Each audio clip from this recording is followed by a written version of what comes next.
Hello everyone, good afternoon and जय हिंद। मैं विवेक, आप सभी का स्वागत करता हूं Exampur defence warrior YouTube channel पे।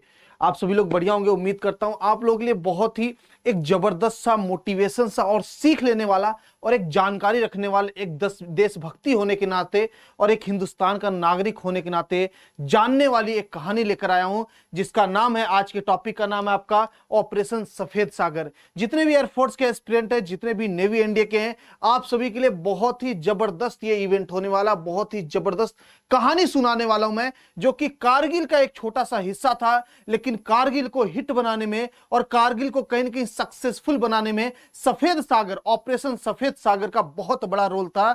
आइए पूरा डिटेल में बात करते हैं। तब तक बच्चे सभी लोग वीडियो को लाइक कर देंगे, चैनल को सब्सक्राइब कर देंगे और ज्यादा से ज्यादा सभी ग्रुप में इस वीडियो को शेयर करेंगे। तो जैसा आप लोगों को पता है, कारगिल युद्ध एक ऐसा युद्ध था जो कि हर बार जो एक चलता आ रहा था प्रोपोगेंडा पाकिस्तान का कि पहले हिंदुस्तान से बात करना है, फिर पीछे से उसका हमला करना है, ये इसी को कंटिन्यू करते हुए कारगिल युद्ध भी शुरू किया गया था। कारगिल युद्ध शुरुआती दौर में देखा जाए तो मई में आपका स्टार्ट किया गया था, उनकी तरफ से शुरुआत हो चुकी थी। तो आइए पूरा समझते होता क्या सीन। तो थोड़ा सा मैं आपको डिटेल में हर एक चीज, हर एक पॉइंट बताऊंगा, लेकिन ज्यादा जबरदस्त आपको कहानी लगेगी, ज्यादा मोटिवेटेड कहानी लगेगी जब एंट्री होगी एयरफोर्स की, जब एंट्री होगी इंडियन एयरफोर्स की। चलिए शुरू करते हैं। तो जैसा कि होता क्या है कि रियलिटी में जब एक्चुअल देखा जाए जो होता है, आप किसी भी देश के कितने बड़े दुश्मन है कोई फर्क नहीं पड़ता इसी से, लेकिन हर देश का अपना एक नियम होता है, चाहे वो बॉर्डर का हो, चाहे इस देश के अपने कोई बिजनेस का हो, सबका होता है।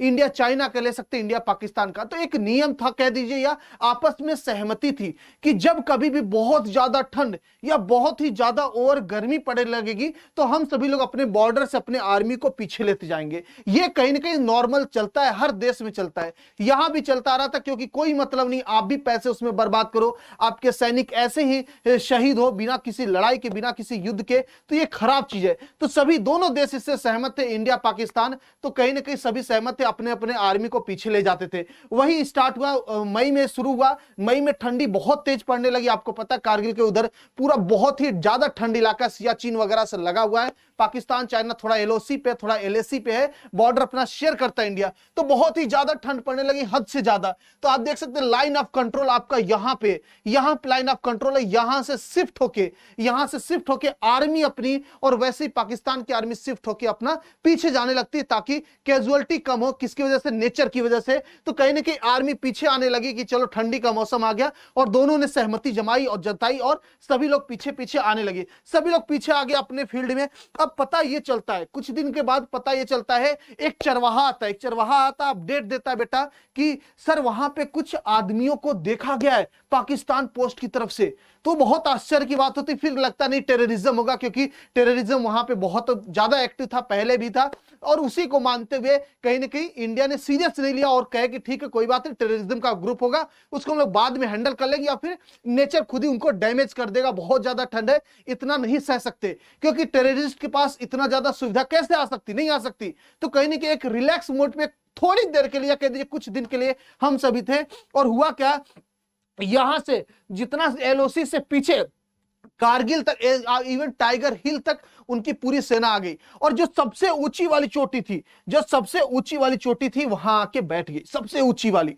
पूरा आप समझिए पूरा सीन। दोनों तरफ से क्या था, सैनिकों को पीछे पीछे जाना था, दोनों तरफ से सैनिक अपना बॉर्डर से पीछे होते, लेकिन इंडिया तो पीछे आ गई, लेकिन पाकिस्तान पीछे नहीं गया, थोड़ी देर के लिए गया और पूरा पावर के साथ आगे आ गया। इंडिया को नहीं पता, इंडिया में एक चरवाहा बताता ये सीन है। तो क्या करते, सौरभ कालिया, कैप्टन सौरभ कालिया को भेजा जाता है एक छोटे से ग्रुप के साथ, टुकड़ी के साथ, कि जाओ देख के आओ, अगर आतंकवादी टेररिज्म है जो भी कंफर्मेशन करके आप हमें बताइए, उस हिसाब से हम लोग प्लान करेंगे। सौरभ कालिया जी जाते अपने ग्रुप के साथ, इनको पकड़ लिया जाता है, और इनके साथ बहुत ही गलत काम किया जाता, इतना गलत कि जब इनकी लाश मिली थी तो इवन इनके पिताजी कांप गए थे। और अभी भी जब इनकी बातें सुनते हैं, जब इनकी याद आती है, जब इनकी शरीर की याद आती है, जब देखते वो, तो अभी भी कांप जाते। बहुत ही मतलब दर्दनाक कहानी थी। सौरभ कालिया जी के साथ बहुत ही गलत किए थे। जो आप लोग हमेशा से देखते हैं कि वार का हमेशा एक नियम होता है, जैसे कोई सैनिक पकड़ लिया किसी को, तो जेनेवा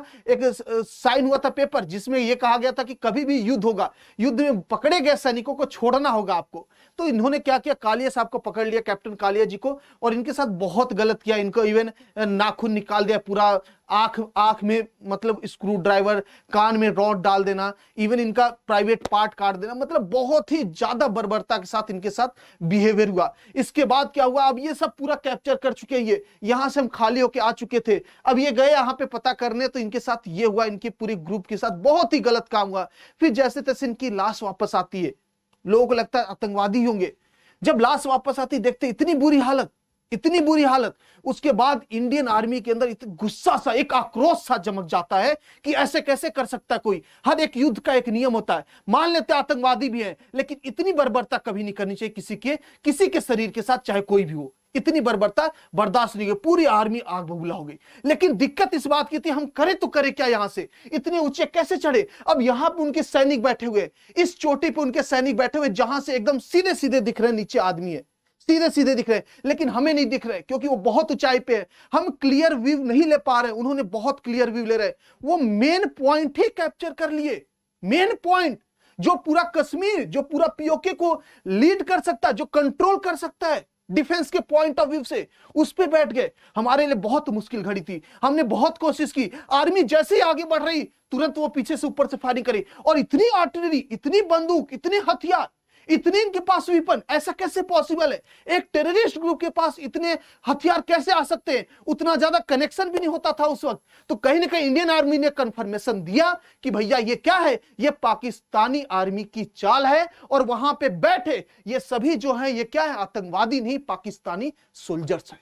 ये कंफर्मेशन जैसे इंडिया अपने आप को दी और दूसरों से पता करके सोर्सेज से देखी, उसके बाद पता करने लगी कौन कौन से हथियार है। जब मैप से देखना स्टार्ट किए, हेल्प लिए, इजराइल का बहुत बड़ा मदद मिला था नाइट विजन के लिए। नाइट विजन कैमरा उस वक्त अमेरिका नहीं दे रहा था इंडिया को, क्योंकि 1 साल पहले, 1.25 साल पहले अटल बिहारी वाजपेयी ने पोखरा में मिसाइल परीक्षण किया था आपका न्यूक्लियर का, जिसकी वजह से अमेरिका नाराज था और एक हेल्प करने के लिए तैयार नहीं था। इजराइल ने मदद किया। आपको पता होना चाहिए इजराइल कितनी बार मदद किया। हर एक युद्ध में बिना इजराइल के हम हमेशा कमजोर पड़ते रहेंगे। इसलिए इजराइल, रसिया हमारे हमेशा से स्ट्रेटेजिक पार्टनर थे और रहने चाहिए। इजराइल ने मदद किया, कैमरा अच्छा प्रोवाइड कराया, नाइट विजन कैमरा प्रोवाइड कराया, जिससे हम लोगों ने कहने की हेल्प ली और चीजों को ऑब्जर्व किए। देखे तो स्ट्रिंगर मिसाइल भी उनके पास थी। स्ट्रिंगर मिसाइल का जिक्र यहां पे फोटो मैं सिर्फ इसलिए लगाऊं कि एक ऐसी मिसाइल उस वक्त थी, एक ऐसी मिसाइल थी जिसको हम कह सकते कि कहीं ना कहीं अमेरिका के द्वारा सपोर्टेड था। दूसरी चीज, ये कहीं ना कहीं अगर एक आदमी इसको लेके चल रहा है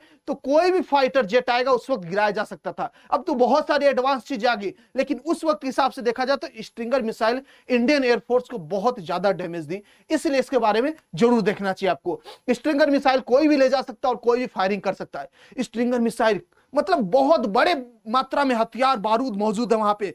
अब परेशानी होने लगी कि कैसे किया जाए, तो कहीं ना कहीं हेल्प लेने की बात की गई एयरफोर्स से कि एक बार बस हमें पता चल जाए कि वहां पे क्या क्या सीन है। एयरफोर्स को सिर्फ ये काम दिया गया कि आप बस पता कर लो, क्योंकि कोई भी युद्ध तब तक नहीं जीता जा सकता जब तक उसकी जमीन न कब्जा की जाए। जब तक हम लोग अपना यहाँ पे इस चोटी पे नहीं पहुंचते तब तक हम युद्ध जीत नहीं कर सकते, चाहे एयरफोर्स हो, नेवी कितना मदद कर दे। तो एयरफोर्स का हेल्प लिया गया, सिर्फ इतना हेल्प लिया गया कि आप हमें बता दो इनकी पोजीशन क्या है, हथियार क्या है इनके साथ। तो अब इंडिया के लिए और मुश्किल हालात, इंडिया के लिए इतनी मुश्किल हालात कि इंडिया के पास उस वक्त 2 हेलीकॉप्टर, डिफेंस में बात किया जाए 2 हेलीकॉप्टर थे, और एक था आपका कौन सा Mi-35 और एक था Mi-17। Mi-35 था आपका डिफेंस का बहुत तगड़ा वाला, मतलब मिसाइल रखा है, बंदूक, हथियार सब कुछ रखा, गोला बारूद खूब भरा है, ये तबाह कर देगा, इतना इसके पास क्षमता था, इतना क्षमता था इसके पास। ये रहा आपके पास, ये Mi-35 आपके पास, ये 10,000 फीट तक ऊपर जा सकता है। लेकिन दिक्कत इस बात की थी कि 18,000 फीट पे पाकिस्तानी लोग बैठे थे। आपकी जो हेलीकॉप्टर वो सिर्फ 10,000 फीट तक जा सकता है, और 18,000 पे कौन बैठा, हमारा दुश्मन बैठा। हम क्या करें, बहुत ही बड़ा दिक्कत का मुश्किल घड़ी आ गई। अब सीधे हम फाइटर जेट नहीं भेज सकते। क्यों नहीं भेज सकते?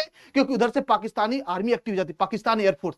आप कहोगे कोई दिक्कत नहीं सर, हो जाने दो। बेटा ऑन पेपर ये नहीं एक्टिव हुआ था कि पाकिस्तानी आर्मी है। पाकिस्तान ने हमेशा बोला कि ये क्या थे, टेररिस्ट ग्रुप थे, तो हम डायरेक्ट कहीं ना कहीं एलओसी के एरिया में बॉर्डर से टच करते हुए अपनी फाइटर जेट नहीं उतार सकते थे। और भी रीजन था, बिना कंफर्मेशन के हम अपनी फाइटर जेट नहीं भेज सकते कि वहां पे क्या है, क्या क्या प्लानिंग है। तो कहीं ना कहीं एक अच्छा कैमरा, एक अच्छी क्वालिटी का हमें कैप्चर करने की डिवाइसेस चाहिए जो डाटा कलेक्ट कर सके। उसमें हेलीकॉप्टर माहिर होता है हमेशा, फाइटर जेट से मुकाबले हेलीकॉप्टर हमेशा माहिर होता है। अब बात ये दिक्कत करने लगी, आप खुद ही सोचिए MI-35 कैसे जा सकता है। दूसरा हेलीकॉप्टर हमारे पास था MI-17 था, जो कि 20,000 फीट तक जा सकता है। अब आई मजे की बात, एक हेलीकॉप्टर से 10,000 फीट तक जा सकता है, जो बहुत अच्छे से ठोक सकता है सामने वाले को।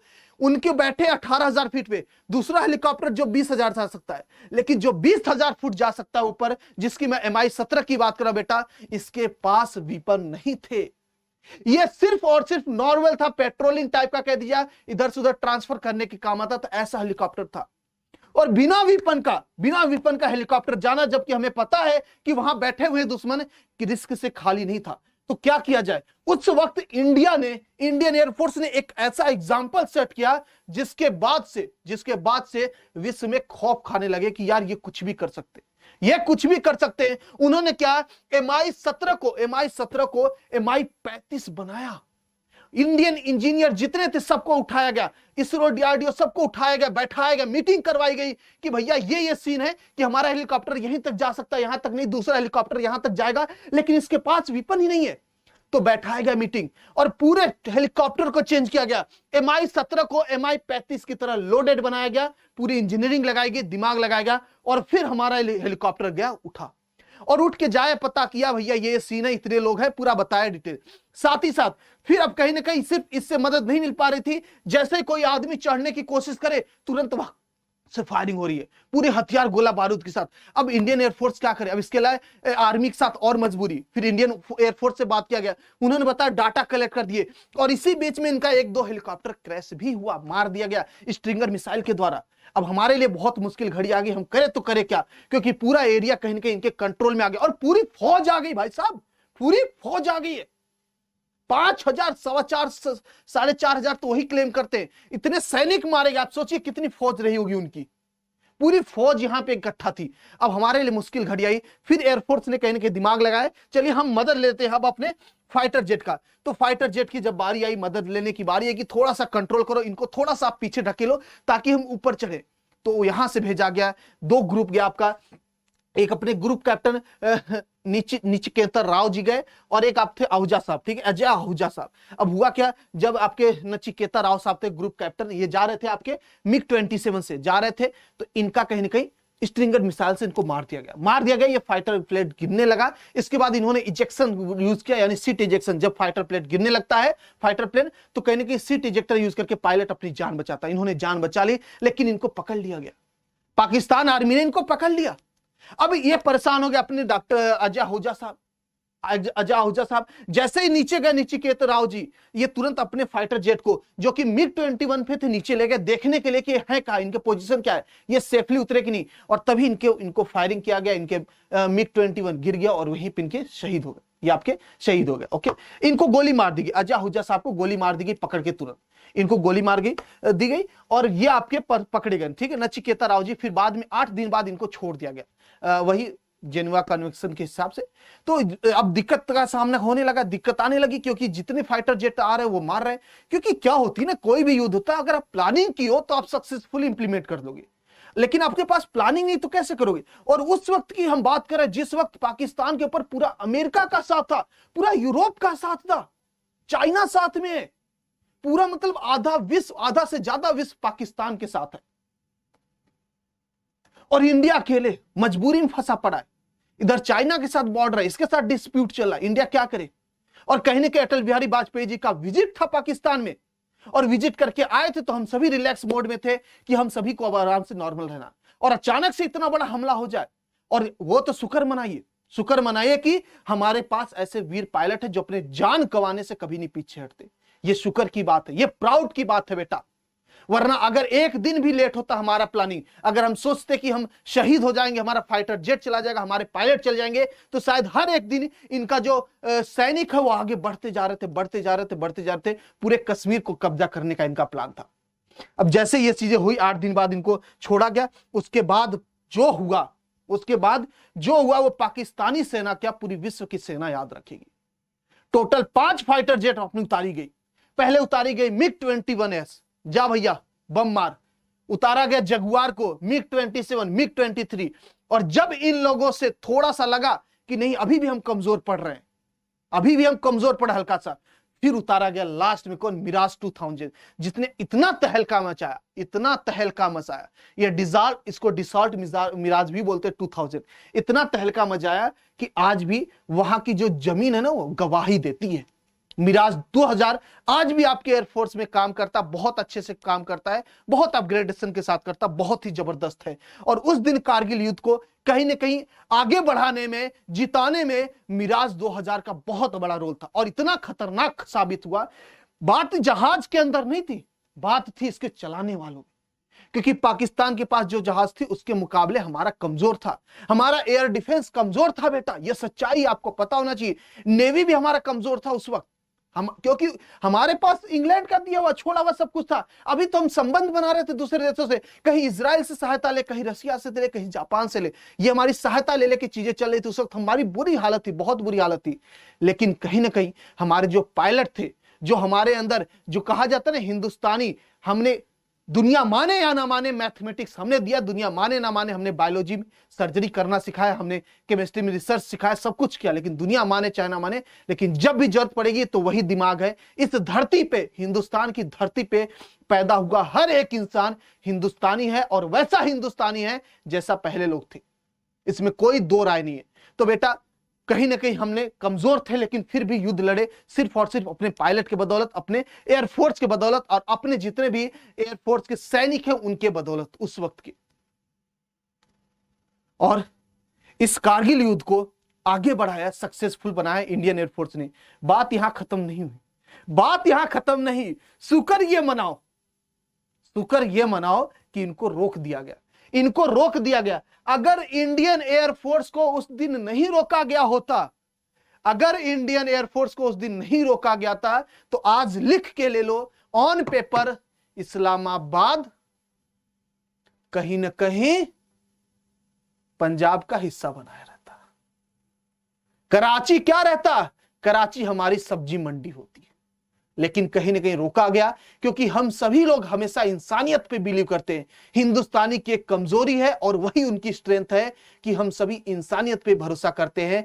और कोई भी पाकिस्तानी सोल्जर एक इल्जाम नहीं लगा सकता, ना एक पाकिस्तानी लगा सकता कि आज तक हम उनके सैनिकों के साथ कभी बर्बरता किए हो या बदतमीजी की हो। हमेशा इज्जत के साथ वापस किए, क्योंकि वो एक इंसान है, वो भी बेचारा मजबूरी में करा, उसको भी देश प्रेम है अपना, वो अपना देश बचाने के लिए शहीद है, शहीद होने के लिए तैयार है, हम सभी है। लेकिन किसी इंसान के साथ, उसकी इंसानियत के साथ मजाक नहीं करना चाहिए। ये हम हिंदुस्तानी से बेहतर कोई नहीं जानता। आप चाइना के बारे में देख लो, कोई इंसानियत नहीं उनके अंदर तो कुछ भी नहीं है।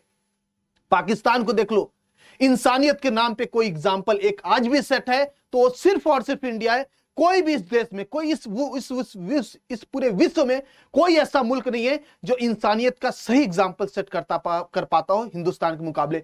चाहे कोई युद्ध हो, रसिया यूक्रेन का युद्ध हो, इंडिया ने हमेशा मदद के लिए आगे बढ़ा, इंडियन को लाया, साथ साथ कोई और आना चाहा तो उसको भी लाया। चाहे यमन का हो, चाहे आपका साउथ अफ्रीका वाला हो, कहीं का भी हो, हमेशा इंडिया ने इंसानियत को ही प्रेफरेंस दिया है। और हिंदुस्तान के आर्मी सोल्जर की एक हमेशा से कहानी रही बेटा, वो कभी भी दूसरे के पैर में टांग नहीं अड़ाते। लेकिन अगर कोई इधर आने की कोशिश की, आग दिखाने की कोशिश की, तो बेटा फाइटर जेट हो या सैनिक हो, साइकिल से ही मारेंगे, लेकिन दौड़ा के मारेंगे। चलिए ऐसे ही वीडियो लाते रहेंगे आप लोगों के लिए। ये रहा आपका वीडियो सफेद सागर का। इसके बाद वही मई एंड तक पूरा एयरफोर्स ने कैप्चर किया, मारा, बम्बार्डिंग करके पूरा एरिया तबाह कर दिया। और कारगिल टाइगर हिल अपना जो सबसे ऊंचाई पे था उसको कैप्चर किया गया। उसके बाद आप लोगों ने बहुत फोटो देखे होंगे, बहुत वायरल हुआ, बहुत सुकून मिला हम सभी को। और एक कहीं ना कहीं सीख मिली हमें। पहली चीज सीख ये मिली कि हम सभी को अपना एयरफोर्स स्ट्रांग करना चाहिए, क्योंकि इस वार में एयरफोर्स को अच्छा खासा नुकसान झेलना पड़ा, इंडियन एयरफोर्स को, जो हमें एक्सपेक्ट नहीं था। बहुत सारे ऐसे फाइटर जेट थे जो अपने आप इंजन खराबी की वजह से ब्लास्ट हो गए, बहुत सारे ऐसे हो गए जो मतलब फ्रेंडली फायर में चले गए। तो ऐसी बहुत सारी सीख हमें मिली, जिसके बाद से हम सभी लोगों ने एयरफोर्स पे काम किया और एयरफोर्स आज गर्व महसूस होता बेटा, आज गर्व महसूस होता और आपको भी होगा कि हिंदुस्तान विश्व के तीसरे नंबर पे आ गया। तीसरे नंबर पे, पहले पे अमेरिका, दूसरे पे रसिया और तीसरे पे है इंडिया। आपको पता होना चाहिए, चाइना फोर्थ पे, तीसरे नंबर पे हिंदुस्तान इंडियन एयरफोर्स है। और ये सिर्फ और सिर्फ किसके बदौलत है? इंडियन पायलट के बदौलत। जितने यहां के सैनिक होते हैं जो हमेशा शहादत के लिए तैयार रहते हैं, जो सर पे कफन बांध के खड़े रहते हैं, आप सभी लोगों को भी मौका मिलेगा। जितने बच्चों का इंतजार है, जितने बच्चों का एज है एक एयरफोर्स में जाने का, जितने बच्चे 20 साल के हैं, 19 साल के, 21 साल के हैं, आप सभी लोग हमेशा कभी न कभी लाइफ में एयरफोर्स का फॉर्म जरूर भरना। आप भरो चाहे न भरो, अपने रिश्तेदारों को भरवाना, ये बहुत जरूरी है बेटा। नेवी का, एयरफोर्स का, आर्मी का, एनडीए का, जितने फॉर्म है आप सभी लोग भरा करो। एक देशभक्त होने के नाते हमारा कर्तव्य बनता है कि हम पहली प्रायोरिटी हमेशा और हमेशा डिफेंस को दें। ये हमारा फर्ज बनता है। आप सभी लोगों से उम्मीद करता हूं कि आप सभी लोगों का, जितने बच्चों का एज है 19 से 21 के बीच में, वो सभी एयरफोर्स, नेवी, एनडीए, जितने भी डिफेंस के फॉर्म आते हैं या ग्रेजुएटेड है तो सीडीएस, एफकेट, हमेशा कोशिश करेंगे, या आर्मी, जीडी क्लर्क, एसकेटी में जाना चाहते हैं, कोशिश करेंगे कि डिफेंस में जरूर जाएं और जरूर जाएं कैसे भी करके। दिक्कतें आती है, वैकेंसी कम होती है, ज्यादा होती है, नहीं होता है, ये होता है, वो सारी चीज आती है, लेकिन अपनी देशभक्ति और एक देश के नागरिक होने के नाते देश में सेना भर्ती लेने के लिए हमेशा तैयार रहना पड़ेगा आप सभी को, क्योंकि आपके ऊपर जिम्मेदारी है अगला कैप्टन बनने की, अगला पायलट बनने की और अगला युद्ध जिताने की। अगर आपके अंदर रहेगी क्षमता तो आप जरूर वहां बैठेंगे और हमें गर्व महसूस होगा बेटा आपके ऊपर, जिस दिन आपकी वजह से इस देश को गर्व महसूस हो पूरे विश्व में। मिलते हैं, ऐसे इवेंट लाते रहेंगे। आप सभी लोग कमेंट कैसे लगेंगे, कैसा लगा जरूर करेंगे कि सफेद सागर, ऑपरेशन सफेद सागर में कितना मजा आया आप सभी को। ऐसे ही ऑपरेशन और लेते आएंगे, एयरफोर्स, नेवी, एयरफोर्स जितने भी रहेंगे सबका ऑपरेशन लेते आएंगे धीरे धीरे। लेकिन ये तभी आएगा जब आप सभी लोग इस वीडियो को सपोर्ट देंगे और खूब ज्यादा शेयर करेंगे। जितना ज्यादा आप शेयर करेंगे उतना ज्यादा इस पे वीडियो आएगा, ये मेरी गारंटी, आपसे वादा रहा बेटा। मिलते हैं, आप सभी लोग अपना ख्याल रखेंगे, अपने घर वालों का ख्याल रखेंगे, हंसते रहेंगे, मुस्कुराते रहेंगे। जय हिंद, जय भारत।